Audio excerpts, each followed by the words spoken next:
Let's go, Brandon. I agree.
Okay, let's see. Audio good, connection stable.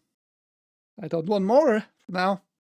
Welcome, my name is Ike, this is Switzerland.playit with TAGN. The angry game news every day, 10 a.m., Monday through Friday, here on this channel. On Rumble, on YouTube, Twitch and Kick. Unfortunately, it doesn't kick off on Kick or on YouTube or Twitch, but that has probably something to do with my language. Not with my accent, who cares really about that, right? More than I use cocksucker a lot. The word cocksucker, trannies, faggots, and all those naughty, naughty words.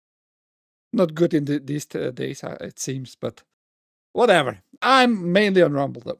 And ahoy, out my junk, on Rumble in the chat. You can use the chat. So we have a day of kind of interesting news overall. Not a lot of news, but kind of interesting news. Just recently I saw that Jimmy Kimmel supposedly will come back today already. So yeah, the leftards won, maybe. I don't really know what to say. I don't care too much either way, but it was not a win. It was already like something fishy, something strange happening there. So who really cares?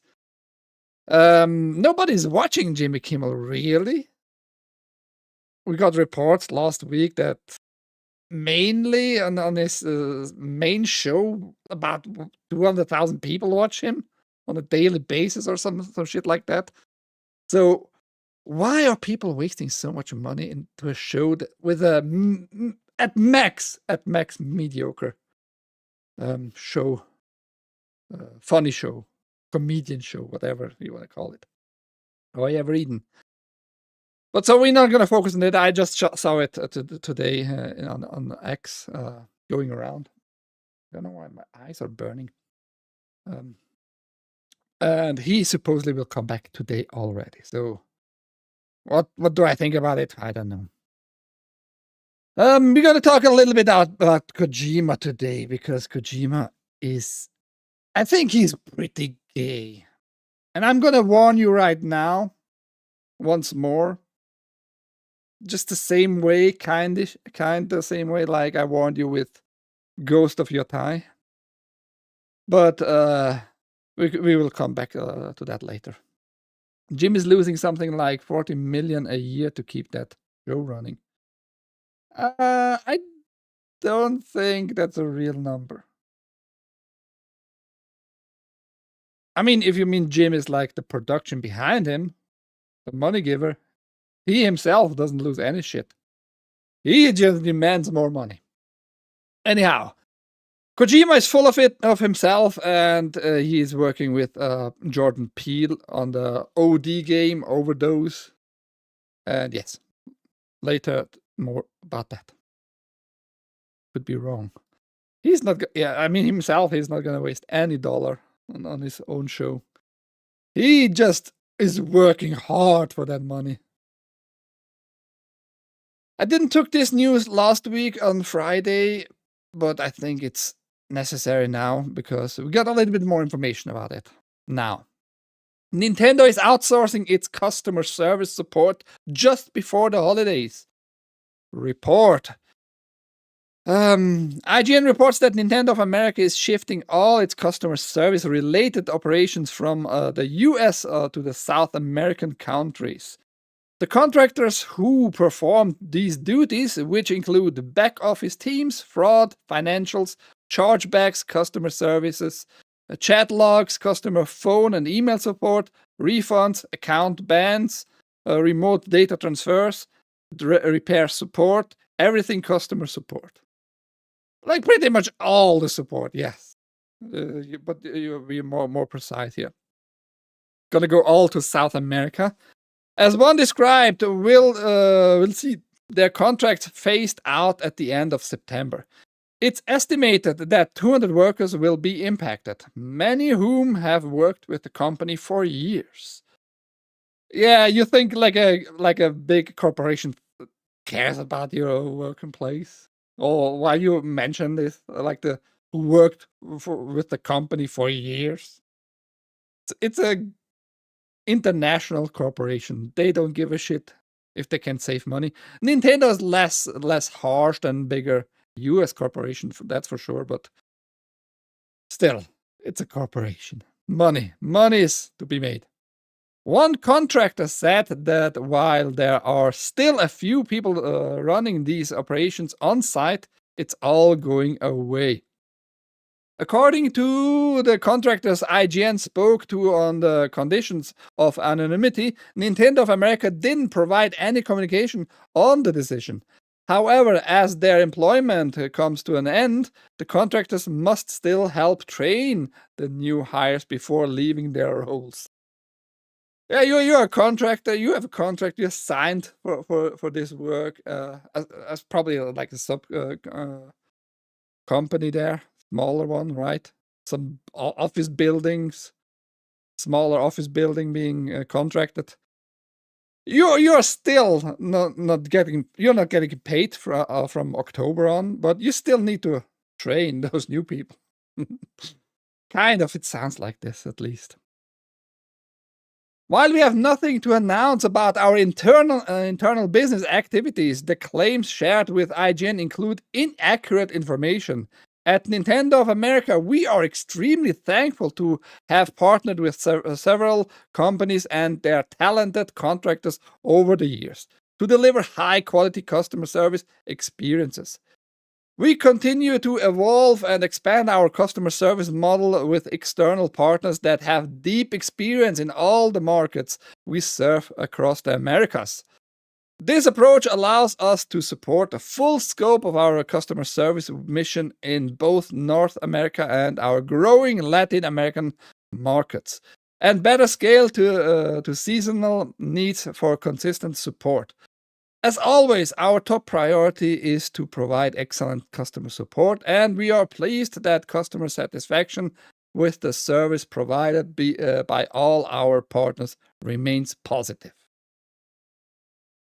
Yeah, bigger market in South America, okay, and you want to have support there, and why not mixing it up with including the North American support?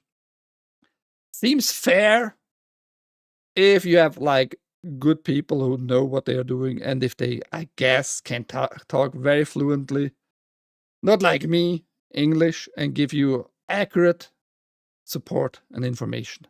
If you call them, if you write them an email, if you have a complaint and all that. I'm just a little bit concerned about the money-wise, the outsourcing, like financials. It's always a little bit tricky. It's always a little bit tricky because once the money is gone out of your pocket, you probably have way more difficulties to get in touch with Nintendo now from October on. When something is going on, with your money, with some services by Nintendo. I hate morning with 3 exclamation marks. Don't scream at us, bro. I mean, I don't care too much. I don't want to ever contact support ever in any case with any company, really. I want just my stuff to work. And if I have something not working, I would like to get just in touch with the support who understands me right away, who knows what's the issue. And those people here, those outsourced people now, need to be like very well educated in Nintendo and on all that too, Yes. New study finds even more evidence that gaming can improve overall happiness. Yeah, dopamine. Of course it can improve happiness. For how long, though? That's the real question. A new scientific study has found significant effects of open-world gaming on people's quality of life and emotional well-being. It also shows that playing games in tandem with watching nostalgia, including inducing movies like Studio Ghibli's film, can have an even bigger effect, indicating that different types of media can interact with each other. Movies can't interact with you. That's literally not happening. But I know what they mean. Yeah. That's wrong choice of words, I think. Writing in the journal JMIR Serious Games, which focused on game studies research, a team of scientists presents evidence that playing The Legend of Zelda Breath of the Wild can have a range of positive outcomes. Testing with a sample of postgraduate students, a community famous for its high levels of anxiety, dissatisfaction, and burnout. Postgraduate, they have already burnouts. Oh, your life sucks already. I guess everything that distracts you from your life is going to make you more happy. Everything, literally. Postgraduate and already burnout. I mean, I get it. These days, it's not fun to live in many regards, especially financially, right? But yeah.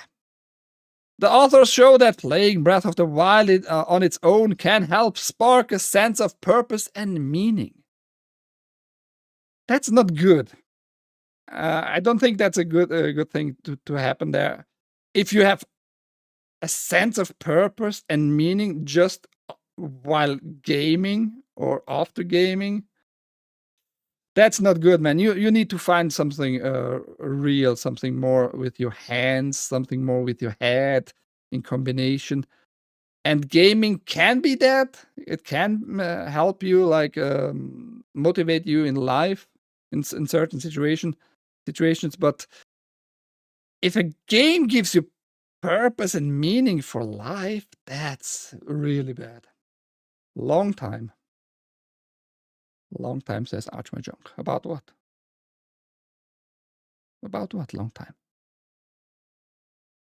Further, this game helps people feel more calm, more adventurous, and more skillful in their lives outside of the game context.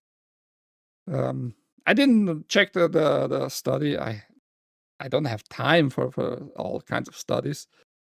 But it sounds like a little bit weird that it can give you more skillful, can make you more skillful outside of the gaming. How does that really work? How does that really work? I'm just curious. I just can't imagine. Jerking, it doesn't count as doing something with your hands. It does. You're holding meat in your hand. You're working with meat.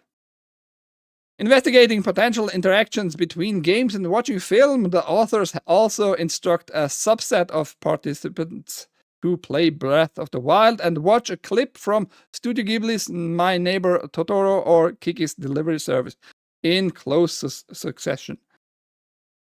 Theorizing that the film clips spark a positive sense of nostalgia among participants.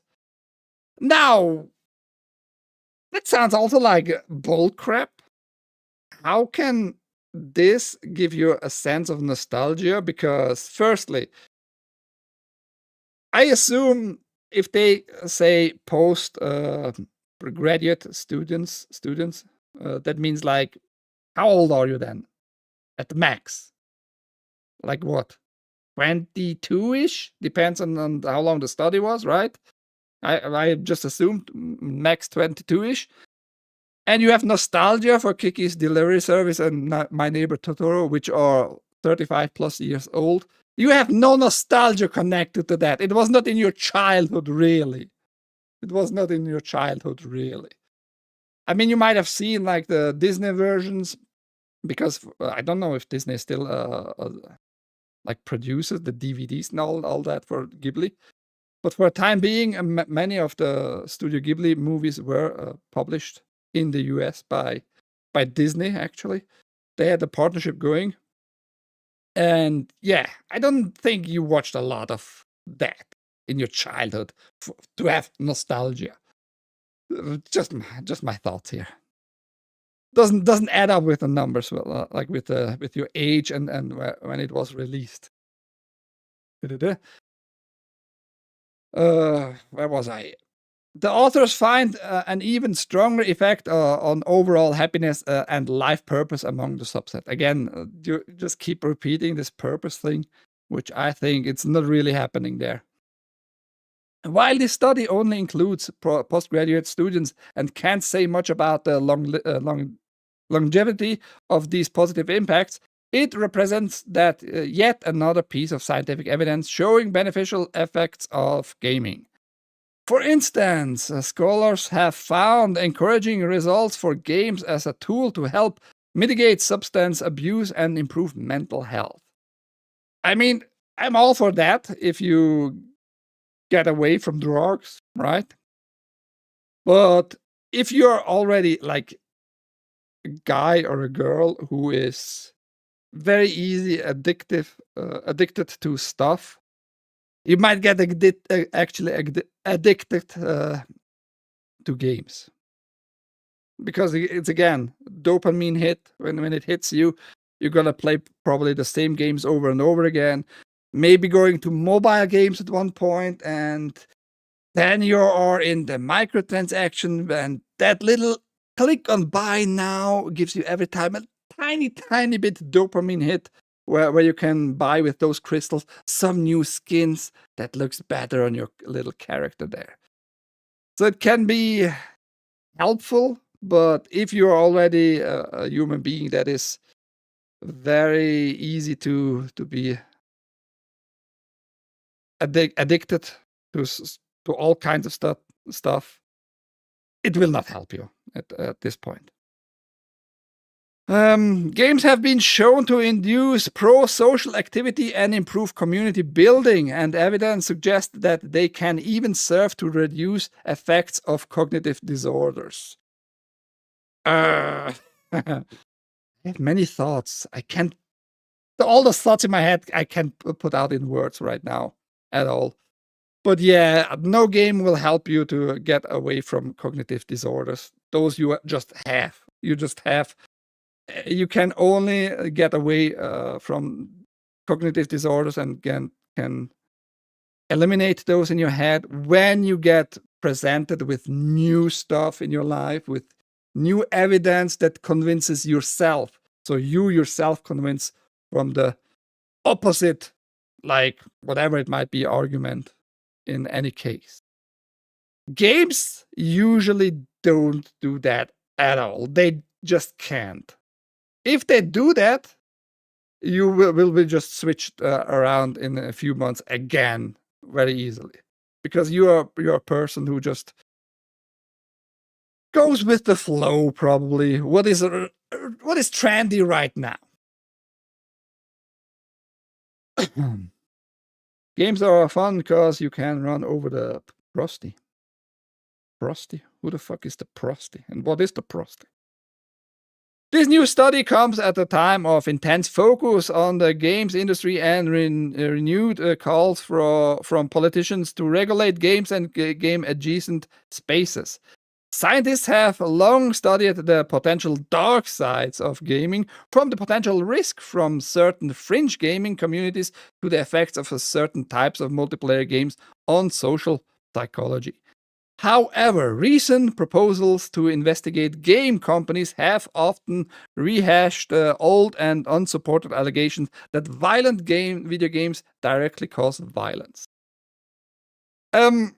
And this last phrase actually put me in a more suspicious space here myself about this whole study.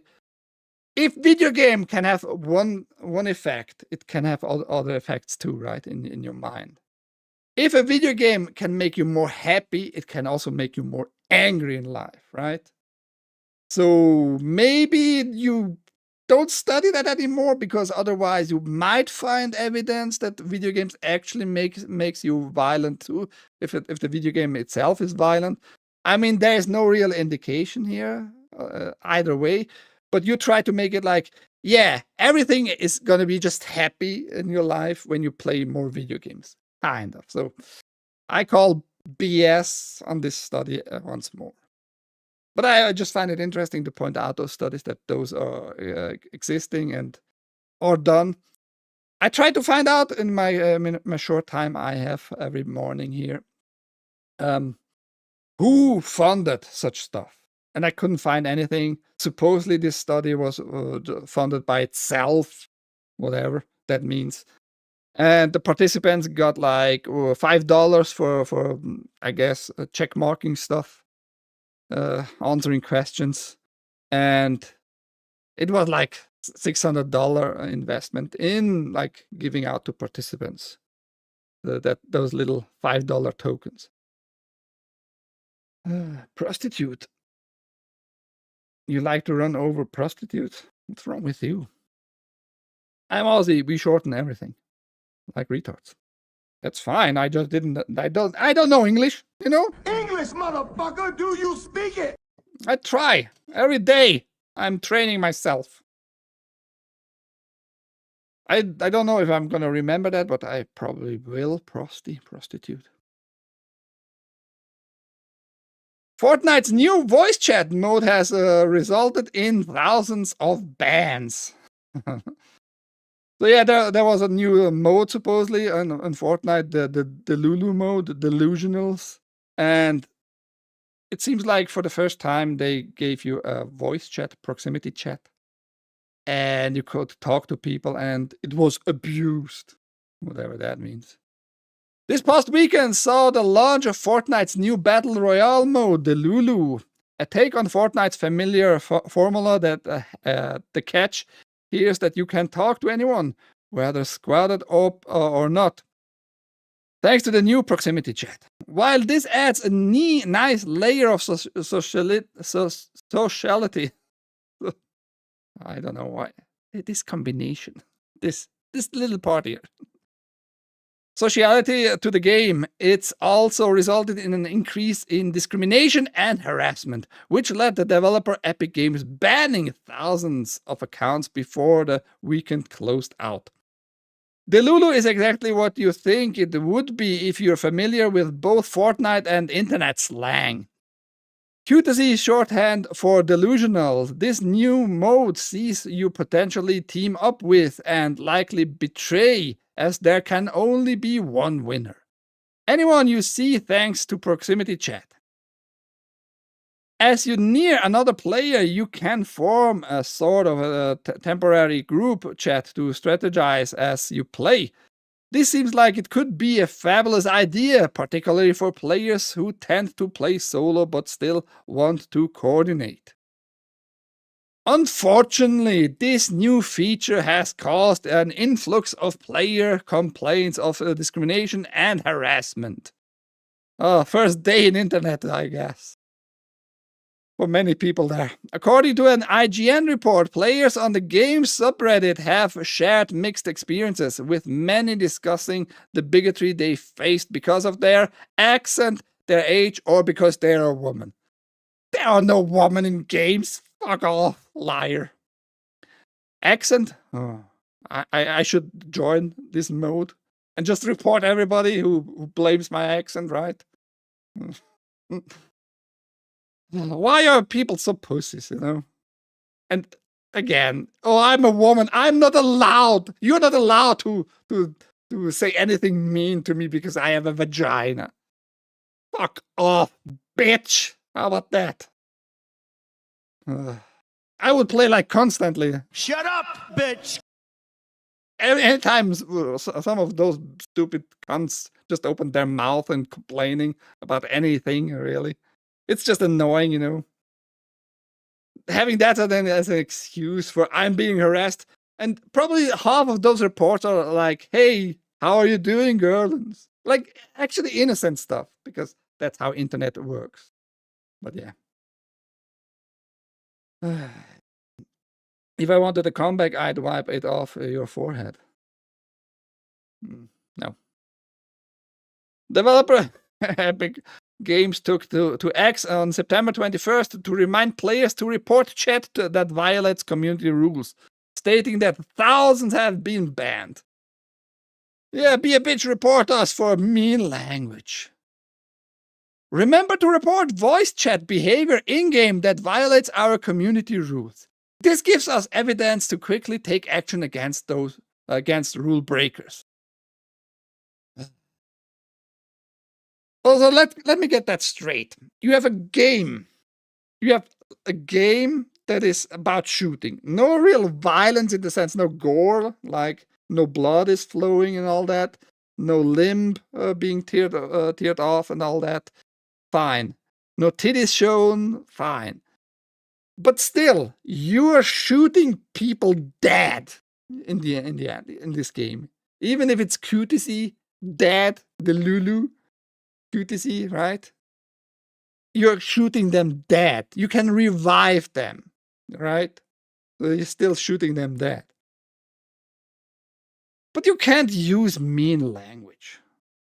And this mode is made for mean language. You can betray, you can team up. Hey, come on. Hey, how you doing? I'm friendly, but I'm new here. Let's team up. Let's go shoot the others. And at the end, you need to betray. And are you still going to be nice to each other? Or maybe you're going to call, you cunt, I thought we were friends. We had still to go about 10 other peoples in front of us. And because I said cunt, I'm going to be reported as a meanie. Because it's harassment. I'm an OG. When men act like idiots on there, if they actually do piss me off, I do give a good or better than I get. Yeah, you just give shit back, man. It's not like those people should have any emotional impact on you, really. Those are all complete strangers. You have no idea who they really are. You have no idea what they are going through life. They have no idea what you are going through life. So why you take that emotionally too close to yourself? All those mean words. And usually, I guess you can mute that in this game too. I hope so. But usually in all those games, you can mute people. If somebody is too annoying, just screaming all the time, or spamming with the same word over and over again, you usually can mute them. So whatever, right? But don't take stuff too close to your personality. Or playing the shitty music, yeah, exactly. That what turned me off the last time I played some kind of game like that was Counter-Strike. That was 1.5 years ago, really. And some bitch just played the whole time music, and yeah, it's annoying. I wish you have easier access to mute them, but other than that, harassment, really? How does that have an impact in your life? Harassment, my ass. But yeah, thousands of people got banned on the first weekend when the when the mode was released. That's stupid.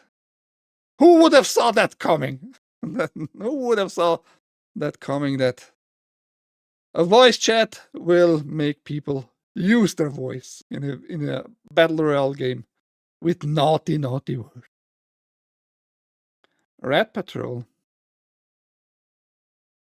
I don't know what you mean with Rat Patrol.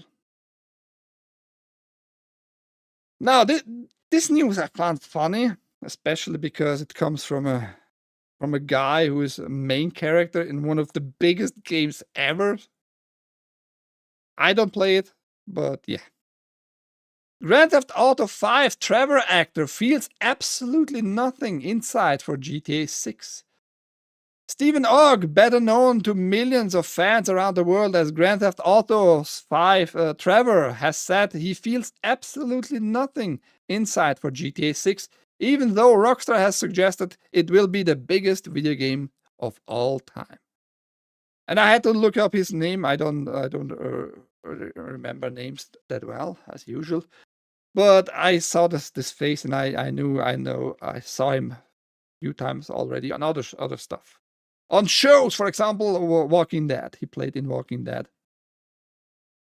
Why the indifference? Og has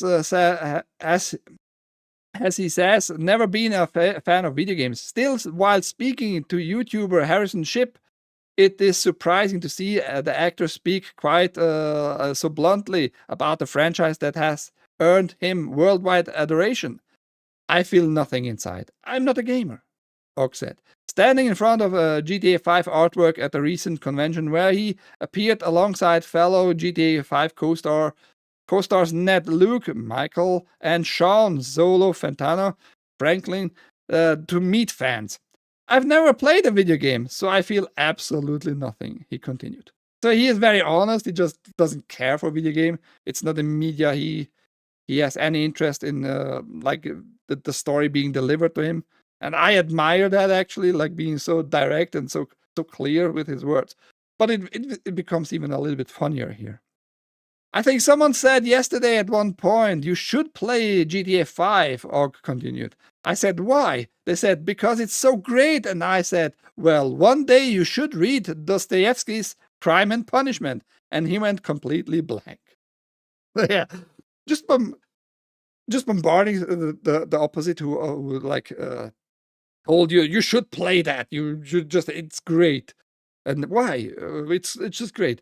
Well, you should read the Dostoevsky's Crime and Punishment. And I think he knew at this point that his opposite side here had no idea about that. So I think he's smart in that sense, and just wanted to put a mirror up front to that guy.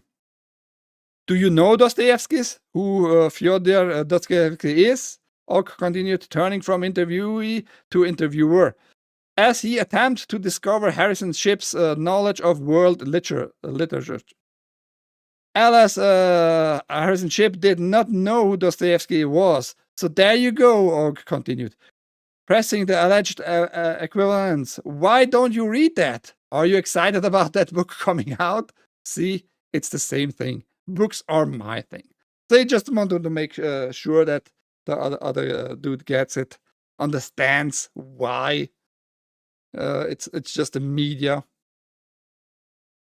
I mean, I like this approach by him. So he's a book guy. He reads a lot, obviously. I knew about Dostoevsky's, never read the book Crime and Punishment. But it shows that people are a little bit enclosed in their own minds, like just knowing only games. And on the other hand, it's pretty obvious that he was like a game fan, because he went to this convention beside a GTA poster and all that to meet up with the voice actors and all that, right? But still, be a little bit more cautious about what you ask, really, and how you approach people who clearly are maybe smarter than you. I just assume here, though. Now, are you a Pokemon and Pal World fan? Because this was just announced yesterday. New Pal World or Pal World game is cozy farming sim, gives pals chainsaws. Pokemon with Guns game Pal World is getting its first spin-off, the farming and cozy lifestyle-themed Pal World Pal Farm. Developer Pocket Pair announced on Monday. Pocket Pair describes the new entry in the Pal World universe as a farming experience set in an island where pals work, cook, and craft to build the farm of your dreams. Now the funny part is, Pocket Pair has already a case going on with Nintendo because of copyright infringement and patent infringement here too.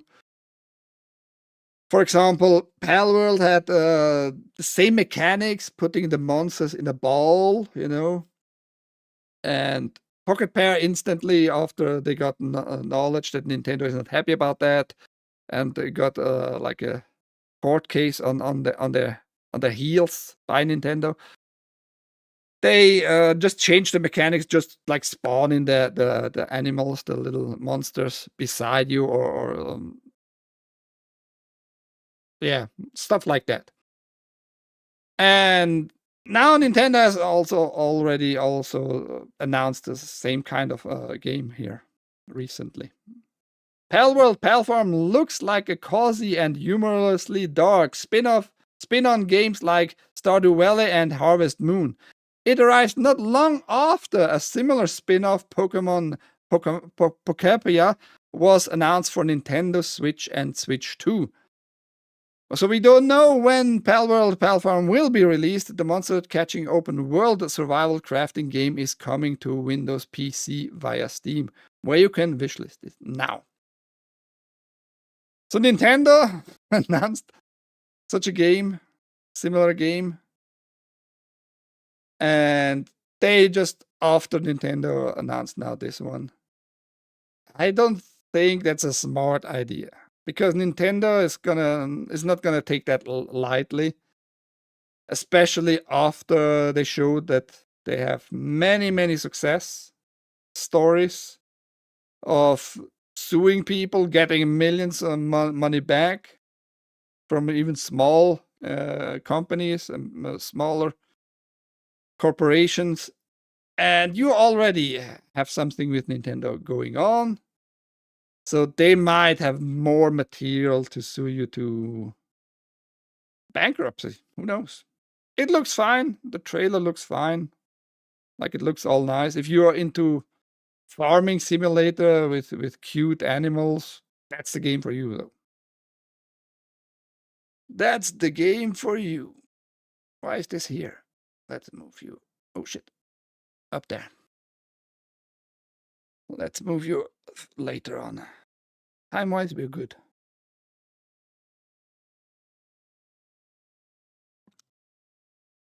Now, more bad news for The Witcher and Netflix, actually. The Witcher Season 4 will reportedly cost over $25 million per episode, making it one of Netflix's most expensive projects behind Stranger Things Season 4.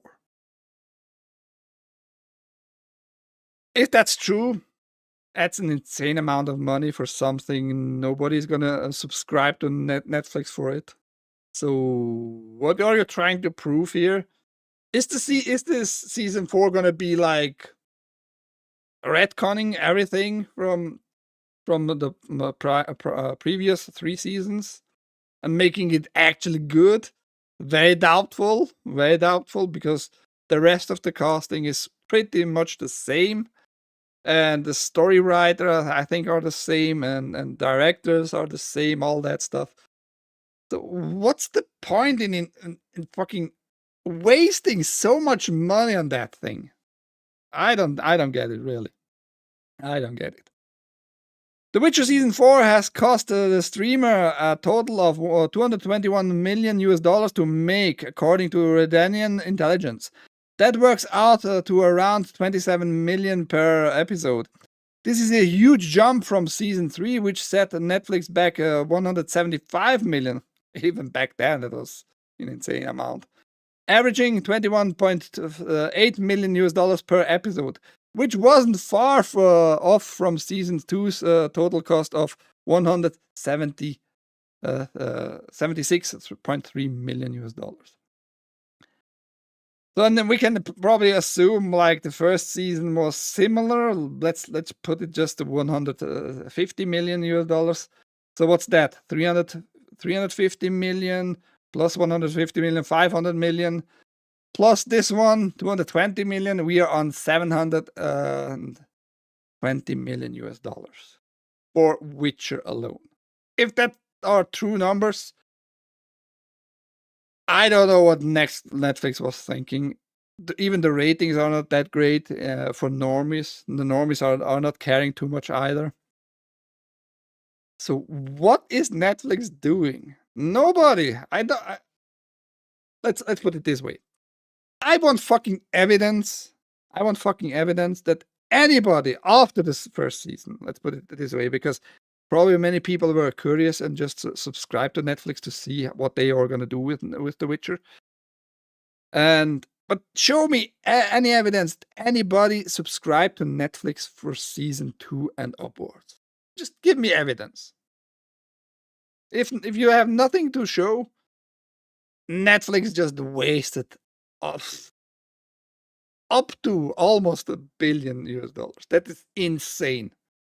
I have no interest in The Witcher on Netflix. Nobody has, but why are they spending so much money? And it didn't even look like that, you know? You can, some shows can invest a lot of money in certain shows, not having a lot of success, but at least you see in the set, and if they travel around the globe and filming on certain location, and and buying a lot of musicians and all that. You can see quality in certain production. But I didn't saw that in The Witcher season 1 and 2. After that, I just blanked everything out of my memory. So what's the point in just wasting more money? That brings me to the conclusion. It might be another just scam, just money laundering going on, because why would you invest so much money in something that is not really successful? Doesn't make sense. Doesn't make sense. So probably money laundering going on. But yeah, insane numbers once more. If they are true, that's the other thing. Reportedly doesn't mean a lot. Don't get your hopes up about Xbox ports for Horizon Zero Dawn and other Sony games.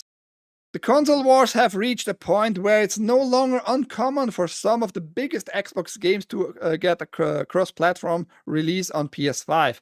A small handful of PlayStation 5 titles have also gone to Xbox Series XS. But if you were hoping that meant games like Horizon Zero Dawn and Ghost of Tsushima were next in line for Xbox releases, then you might be disappointed. They should release, though. Sony could make more money, I think, if they release certain good games on Xbox platform. Make more money. Horizon Zero Dawn, you have a copyright-free version on GOG, for example. So you already let go of your chains there, where you put those titles very close to yourself. Ghost of Tsushima is on PC. Supposedly it's the DRM-free version on Epic Games. I don't believe that. I think you should release this on GOG too, Sony. But yes, those are kind of old, especially Horizon Zero Dawn, kind of an older game. It would probably run very, very well on Xbox S and X, actually. Just need to do some little adjustments for the Xbox system. So I don't get it why Sony just keeps their hands off to port those titles. A user on Reddit found a listing of Horizon Zero Dawn on German Xbox Store, and it's not the only Sony title to appear there. Unfortunately, as pointed out by other Reddit users, this appears to be an indexing mistake by Google rather than Microsoft. Even some Nintendo games are listed on the Xbox Store because of that error. Yeah, Nintendo. I don't even know any major game or even smaller game from Nintendo being released on PC, for that matter. Maybe one of you guys can give me a title, but I don't remember any Nintendo title, actually. They made Cavill a side character on his own show, among other issues.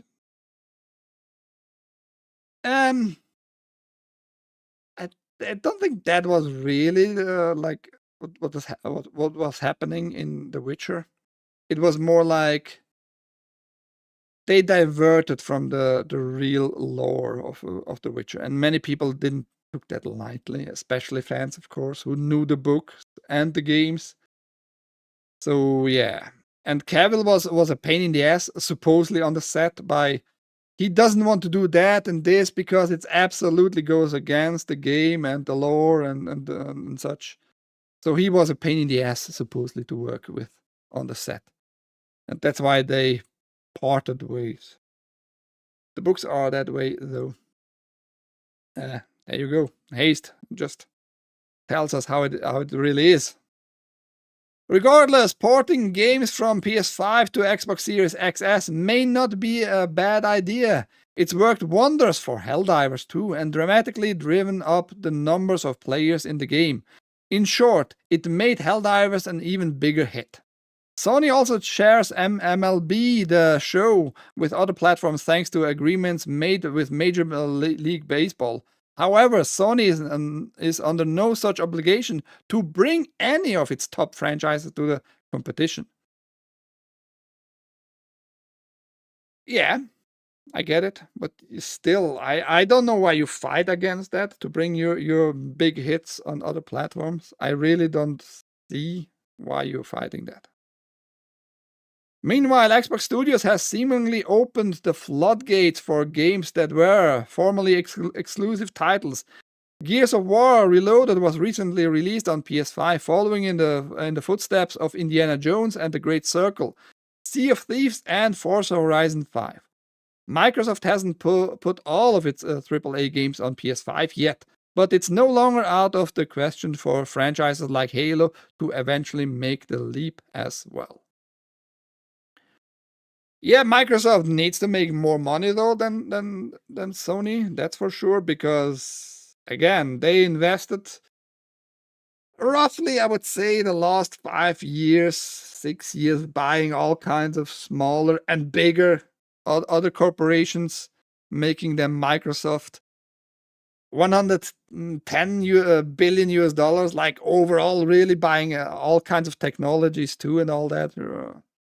So yeah, they need to make all that money back, and you're not gonna make that money back if you release your stuff only on your platform.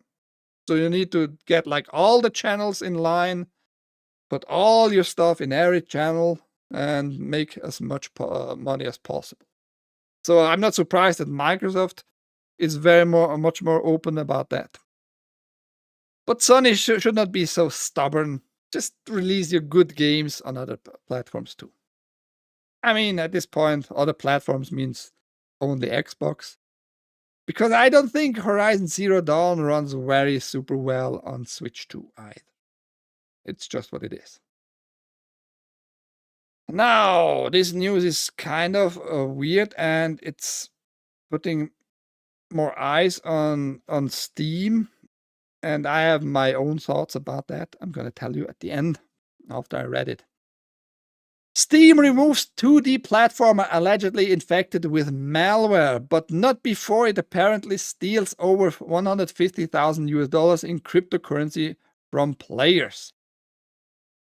Steam users allege an unassuming free-to-play 2D platformer named Block Blasters is actually malware in disguise, left to flourish like a fungus on the digital storefront for nearly a month before Valve finally removed it.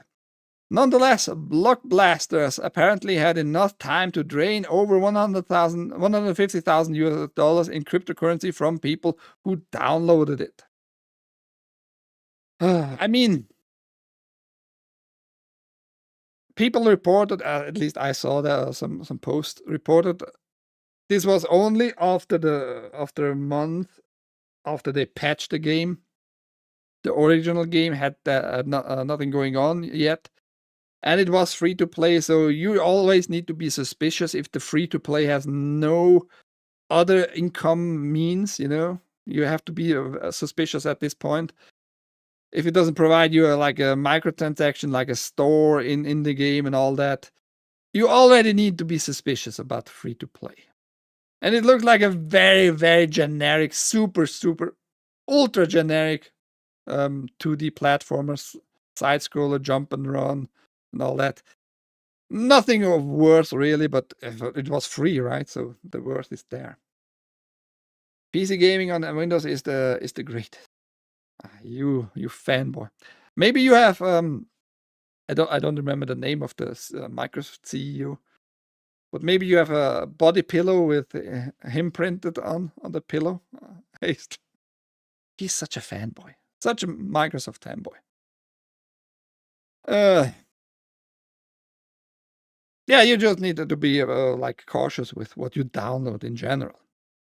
This is according to claims by crypto investment firm Paradigm advisor Zach XBT, which is known online for recreationally investigating what they determine are notable cryptocurrency scams.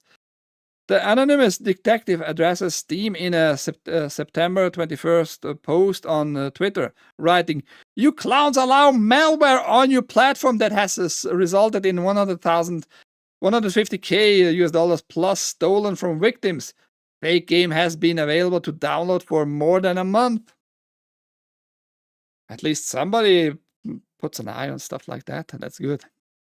Screenshots show that Block Blasters comes from a developer calling itself Genesis Interactive.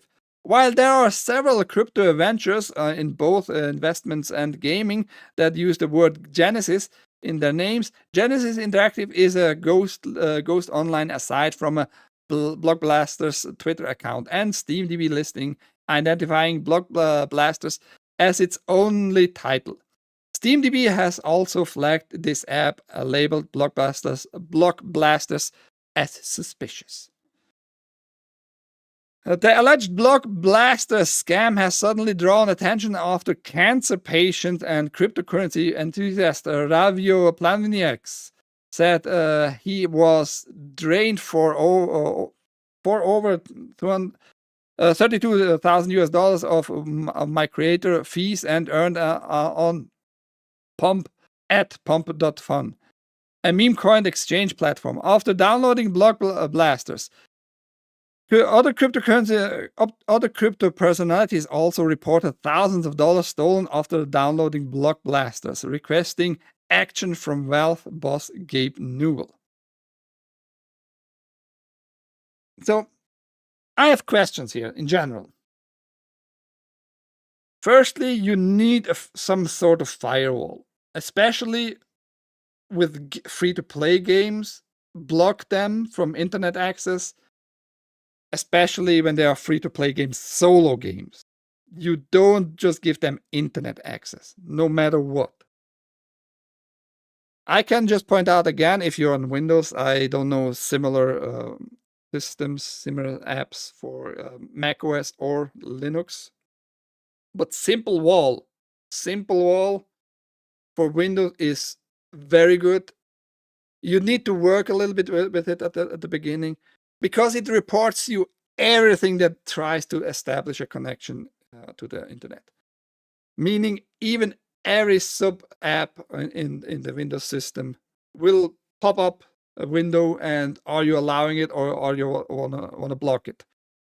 But something with something like that wouldn't happen with Simple Wall, just because some sub app in this game will try to establish a connection, and you will be warned. So what is this app? Why does it want connection and all that? So you should be warned. And yeah.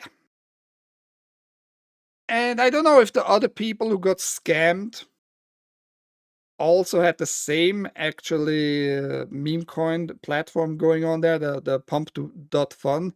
So there might be a connection that this platform actually works with the scammer itself directly. So people need to be just cautious about stuff like that. Little snitch on macOS, open snitch on Linux for controlled unbound connections.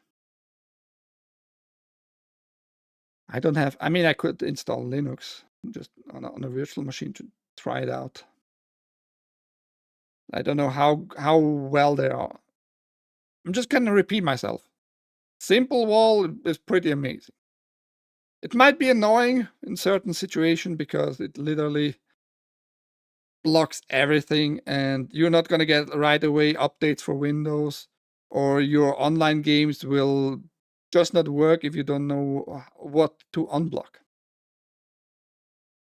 And the Xbox app that's why I don't install the Xbox app anymore, because this app, unlike Steam wants like 3 connection to establish over 3 app.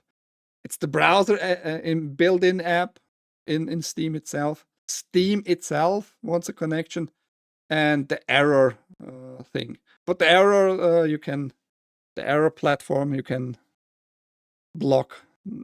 It still will work, the Steam app. Notably, these claims seem to have all been made between September 20 and 2022.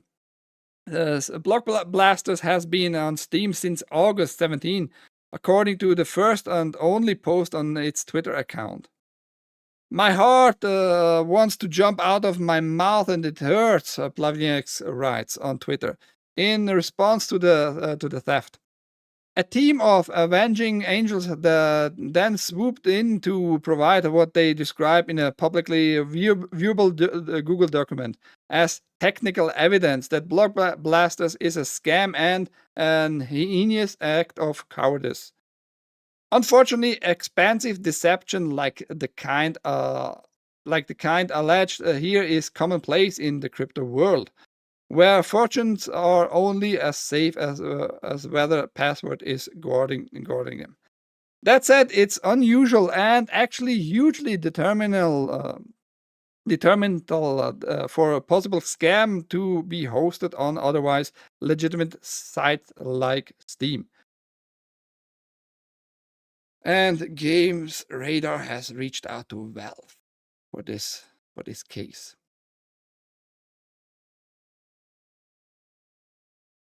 I have other thoughts too. This might be like a case that will be used probably in the near future by lawmakers. Who thinks about the children? Verification. I think it might be connected. It also just might be my mind, my conspiratorial mind going a little bit haywire there, but it might be used. It might be used as a case, as a piece of evidence that we need online verification. What if sooner or later all those small pieces will be brought together and the lawmakers can then claim, look, we need to do something. People are getting scammed left, right, and center. Doesn't matter that we are going to waste your taxpayer money, trillions and trillions of taxpayer money for wars and killing people outside of the states and maybe even inside, who knows, right? But we have to save people from those little scams too. That's why you need an online ID, and you can't get to anywhere in the web before you log in onto a web browser with your ID to verify your ID connected to this IP, to make very, very sure that no terrorists have chance, no pedophiles have chance, just all the baddies have no chance anymore. You're gonna need to save yourself from yourself. That's why you need to verify yourself. I'm just very suspicious about stuff like that. But then again, it might just be a one-time case of cryptocurrency scams online. And they all work very similar. But yes, you need to pay attention. What are you downloading and if you're logging in into other platforms and just spitting out passwords and all that. And I'm also curious how actually this malware works exactly. How did it got to the passwords, if any passwords were like leaked and transferred and connected to what websites? So how exactly did it gather any information, data from the victims here? We're probably going to hear more about this sooner or later. Let's go to Kojima for the last 5-10 minutes. I'm not going to go too deep in what he announced because he had his showcase, his Kojima showcase 10-year anniversary of Kojima production. So he released this new trailer for OD Overdose called the Knock. You can watch it, links as usual, all down below the video here. Publisher Xbox Studios and developer Kojima Productions have released a new teaser trailer for horror game OD dubbed Knock and running in Unreal Engine 5. I think that was not known yet, but now we have kind of a confirmation. on what engine it's gonna run. Trailer looks like just visually fine. It's nothing too special. It looks like spooky-ish. It's gonna be a horror game. But I want to remind everybody, Kojima and Jordan Peele works on this too. I don't know in what capacity. But Jordan Peele also trying to establish this figure as the most genius black horror director, producer, whatever, which is just silly in my opinion. The one movie that was okay by him was Get Out, and after that, just meh production. A lot of meh productions. But yeah, he is working with Kojima on this one, making it really horror, you know. But yes, I want to point out that Kojima thought it was a good idea, and I think he showed what mindset he has now. I have more evidence, kind of, with the other announcement on this showcase. So he got a younger female actor. He got an older white dude. Also, the female actor is a white girl, and an older white dude as an actor, and a tranny. Just plain and simple tranny. Hunter Schafer. And I think that's like an indicator. Same with Ghost of Yotai. When the company, and he has this company, Kojima Production, when the company has the need to get, of all people on this globe, a tranny for a role in a video game, you know, make it like a major thing, big hit, whatever, that you need a tranny, it shows like what's going on in the company probably. It's again like with Ghost of Yotai, with Erika Ishii, it's probably just the tip of the iceberg. I don't know if Kojima was always weird though, right? Kojima was always weird. And he made great, amazing games. Don't get me wrong. I'm going to repeat that every time. Metal Gear Solid 1 through 5, and all great games. I didn't play 3 though, because I just didn't feel there. I want to play it still. But overall, amazing stories, nice twists, technology depicted like what was already known, but not really widespread known. But he implemented all those military stuff in his games, so he knows how to make a story. That's for sure, and how to make it look more outstanding, more wilder than other production and all that. He knows how to do that. He was always weird, right? With certain characters already being kind of gay and all that. But now we are at a point that when you should just not be a fanboy anymore, just see what's going on. When he has the need to hire Hunter Schafer as one of the 3 main characters in his upcoming blockbuster game here, I think you might keep away from this one, and from the rest of his productions in the future, because he might tell you something with this hire. That's just my opinion, but I think I was proven kind of right with Ghost of Yotai, where I already pointed out why you hire, of all the people on this planet, why you hire somebody who is very outspoken, very clearly. That's the identity of this person. That's the person itself, because person means mask, actually.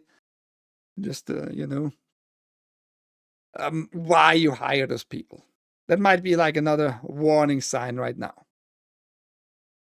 And he already announced, like, has no idea what really this is about, but he wants to make another espionage stuff for Sony, and that's Physant.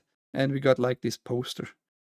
It looks nice, but it's nothing like extraordinary. It's nothing like super amazing.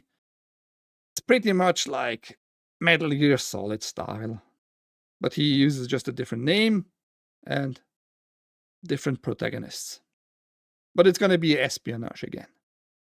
Publisher Sony Interactive Entertainment and developer Kojima Production have released the first poster for Physant, the January 2024 announced action espionage game, as well as confirmed that Charlie Fraser, Don Lee, and Minami Hamabe will appear as cast members. He wants to make another movie into a game. That is his specialty.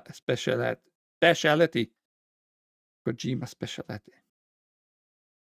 So yeah, I don't know why you announce like a poster. You have nothing else to provide? Okay, fine. And I reported on that a few times. We're gonna get a Death Stranding movie, live action movie, and he also told us we're gonna get a Death Stranding anime. And now we got a trailer teaser anime. I'm not gonna play it here.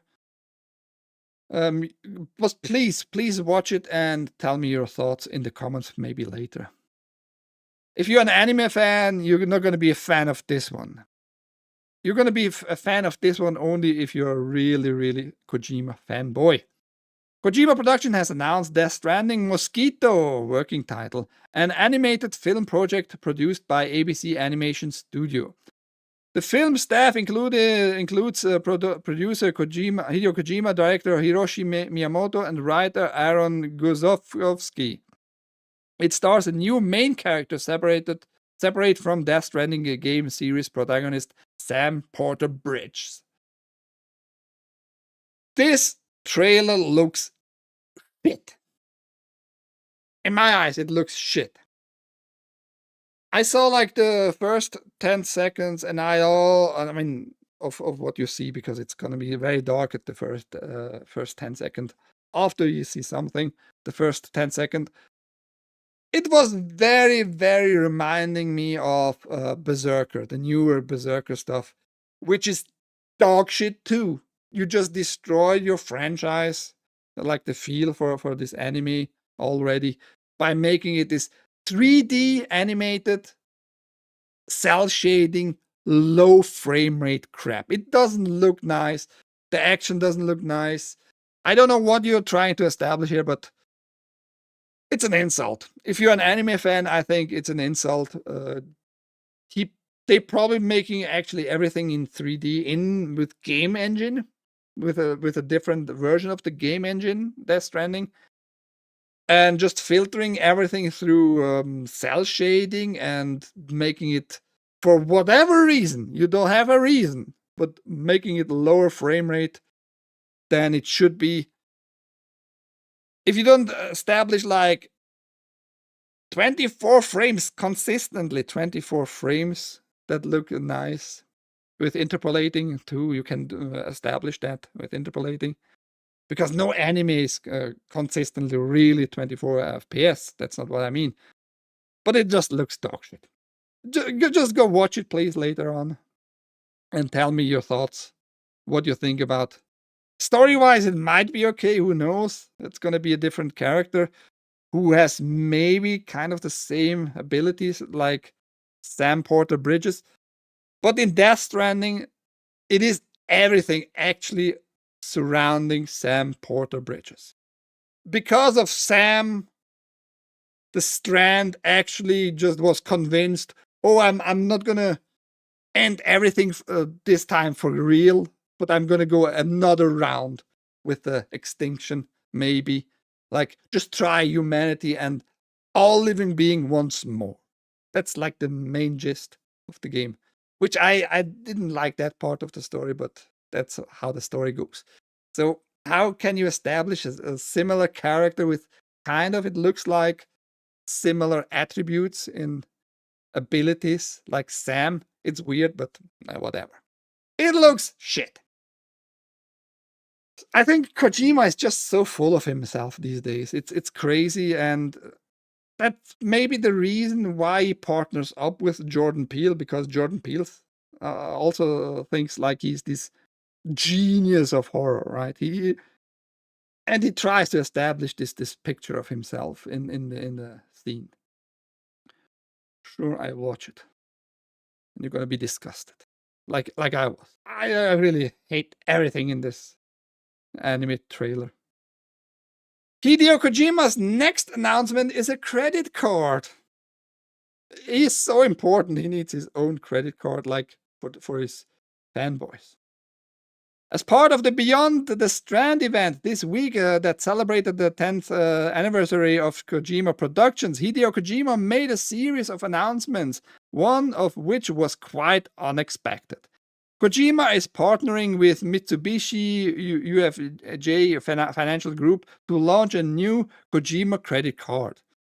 In the second half of 2026, MUFG will offer a credit card that will give users points based on spending that they can use to exchange for merchandise and other goods for Kojima-related items. That's all Kojima and the bank had to say about the credit card. Additional details will be forthcoming. Presumably, this card will only be available in Japan, but if you're interested in a gaming credit card and live in the US, you have a few options to choose from. Microsoft offers an Xbox credit card, and Sony offers a PlayStation credit card, and each offer bonuses specific to their platforms. Even like for Sony and Xbox, like those platforms, I think a credit card is a little bit okay. Why though? If you use your money mainly in those platforms, might be a good idea to establish your fanboyism even more. Get more entangled with those companies, but yeah, I don't see the use really for myself. But this one goes a little bit too far. How big of a fanboy do you have to be? And how big does your ego have to be to make a credit card with your production, Kojima production? What are you gonna sell? Because you can't sell probably like Metal Gear Solid merch. That's a franchise from Konami. Konami owns the rights to that stuff. So yeah, I don't know what you're trying to do here, but I think either you're trolling everybody, like showing that you are not really that egomaniacal minded. But yeah, I think it's the opposite. I think he is very, very full of himself. Don't like that. Don't like that. Anyhow, I went a little bit over. I thought I would be able to do it very timely, but it was not the case. Anyhow, chat was kind of silent-ish today, but I enjoyed having you here. Ever eaten? Ouch, my junk. Haste. I hope the rest who was silent, just lurking, have also a great rest of their day. My name is Ike. This is Switzerland.playit with TAGN, the Angry Game News, 10 a.m. Eastern, here on this channel. On Rumble, YouTube, Twitch, and Kick. Till next time, thank you for being around, and bye-bye.